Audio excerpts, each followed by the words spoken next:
भरत भूषण तिवारी की शहादत क्या बेकार गई? क्या जो वो चाहते थे वैसा कुछ हुआ नहीं? ये वो सवाल हैं जो कई लोगों के जहन में आ रहा है। लेकिन एक शहादत का असर कितना हो सकता है, उसका गवाह जो बिलौड़ी गांव है वहां पर देखने को मिल रहा है।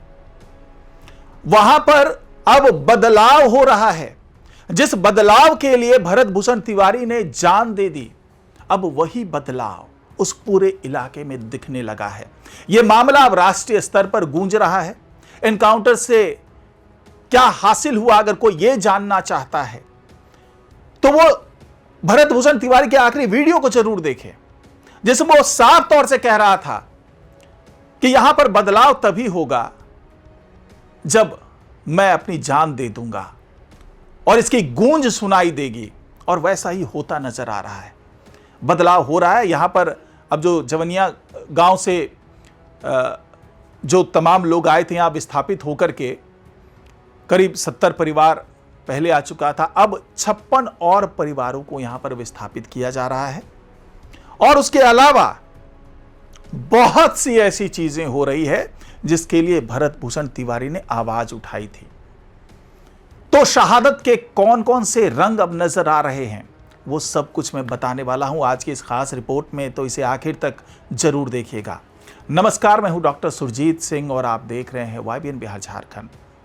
तो जी हां, भरत भूषण तिवारी शहीद हो गए, ये कहना है वहां के लोगों का। हालांकि अभी यह जांच का विषय है।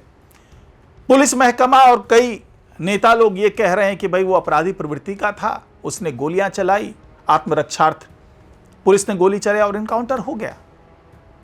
लेकिन जो उसके वायरल वीडियो हैं वो एक अलग कहानी बयां कर रहे हैं।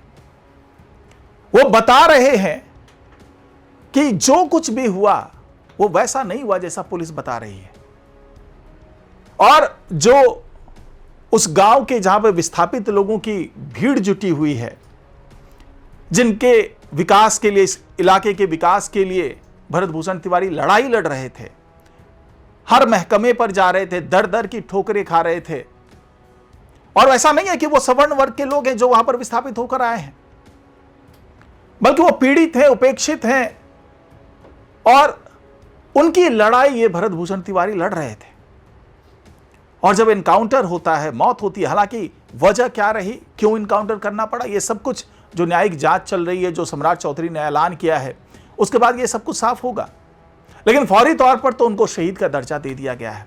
और जहां पर उन्हें गोली लगी, भरत भूषण तिवारी को, जहां पर एनकाउंटर हुआ, वहां पर अब स्मारक बनाने की मांग हो रही है। और जो ये 56 विस्थापित परिवार अब पहुंच रहा है उस गांव में, उसके होठों पे वही नाम है, भरत भूषण तिवारी। उनका साफ साफ कहना है कि अगर भरत भूषण तिवारी नहीं होते, उनका एनकाउंटर नहीं हुआ होता, उनकी शहादत नहीं हुई होती, और उन्होंने अगर हमारे लिए आवाज नहीं उठाई होती, तो आज हमें यह फैसिलिटी नहीं मिल रही होती, हमें मकान नहीं मिल रहा होता। क्योंकि प्रशासन अब पूरी तरीके से हरकत में आ गया है। सड़कें भी बन रही है, जो पतली पतली गलियां थी उसको चौड़ा भी किया जा रहा है। विस्थापित लोगों के घरों में पानी ना जाए उसके लिए फिलिंग का, मिट्टी फिलिंग का भी काम चल रहा है। साथ ही जो मकान बनाए जाने, मकान बनाने का काम शुरू हो गया है। यह वही काम है जिसकी मांग कर रहे थे भरत भूषण तिवारी, लेकिन उसकी हमेशा अनदेखी की गई। लेकिन अब जब यह मामला गूंजा और बात प्रशासनिक अधिकारियों तक पहुंची, और जो आरोप लगा रहे थे भरत भूषण तिवारी कि भाई हमारी कोई नहीं सुनवाई कर रहा है, जिनको ये जो विस्थापितों को यहां पे बसाया गया, जहां पे 8-8 फीट तक पानी आ जाता है, बारिश के दिनों में बाढ़ का पानी आ जाता है, तो यहां बसाने का फायदा क्या? आप एक गड्ढे से उठा करके इनको दूसरे गड्ढे में आप लाके रख रहे हैं। और सबके पीछे भ्रष्टाचार है, क्योंकि इसके लिए सैकड़ों करोड़ रुपए खर्च किए जा रहे हैं और उन सभी पैसों की बंदरबाट हो रही है। यही आरोप था भरत भूषण तिवारी का। लेकिन उनकी आवाज प्रशासनिक गलियारों तक पहुंची नहीं। आवाज तब पहुंची जब गोलियों की तड़तड़ाहट आई, जब गोलियों की आवाज गूंजी, तब जाकर के भरत भूषण तिवारी की चीखें इंसाफ की लड़ाई में बदल पाई और सब कुछ अब होता हुआ नजर आ रहा है। जमीन पर सारी विकास की कहानी लिखी जा रही है और जो 56 परिवार यहां पर आए हैं और जो वहां पर विस्थापित लोग रह रहे हैं, अब वो कह रहे हैं कि अगर भरत भूषण तिवारी होते तो ये देख करके उन्हें बहुत खुशी होती, लेकिन अफसोस वो अब हमारे बीच में नहीं है। अब वो पूरा इलाका जो है वो शहीद भरत नगर के नाम से जाना जाने लगा है और वहां पर तमाम लोग जो व्यवस्था से नाराज हैं वो पहुंच रहे हैं। जहां एनकाउंटर हुआ वहां की मिट्टी को अपने सिर पे लगा रहे हैं। तो क्या यह माना जाए कि प्रशासनिक अधिकारियों के कान पे आवाज गोलियों के सहारे ही पहुंचेगी? क्या इंसाफ तब मिलेगा जब जान गंवाने की हिम्मत जुटा लेंगे? क्या विकास और इंसाफ की कहानी तब शुरू होगी जब कोई एनकाउंटर हो जाएगा, किसी की शहादत हो जाएगी, कोई नवयुवक अपने भविष्य के सपने को अपने कलेजे में दफन करके शमशान घाट पहुंच जाएगा? क्या इंसाफ तब मिलेगा? क्या विकास की कहानी तब लिखी जाएगी?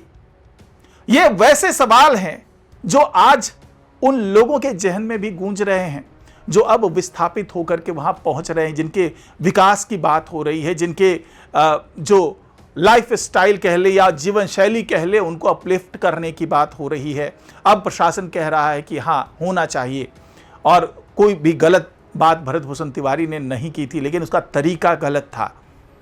तो उस तरीके के लिए मजबूर किसने किया?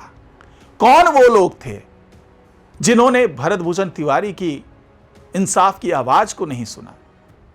अब इसी की जांच हो रही है कि आखिरकार हालात ऐसे क्यों बन गए कि किसी युवक को जान गंवानी पड़ी। काम वही हो रहे हैं जो वो युवक चाहता था। भरत भूषण तिवारी जो चाहता था वो काम अब हो रहा है, लेकिन उसके मरने के बाद। क्या ये व्यवस्था उसके मरने से पहले नहीं हो सकती थी?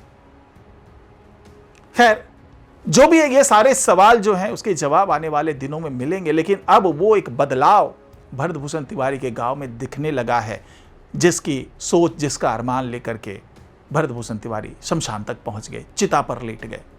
फिलहाल आज की रिपोर्ट में इतना ही। नमस्कार।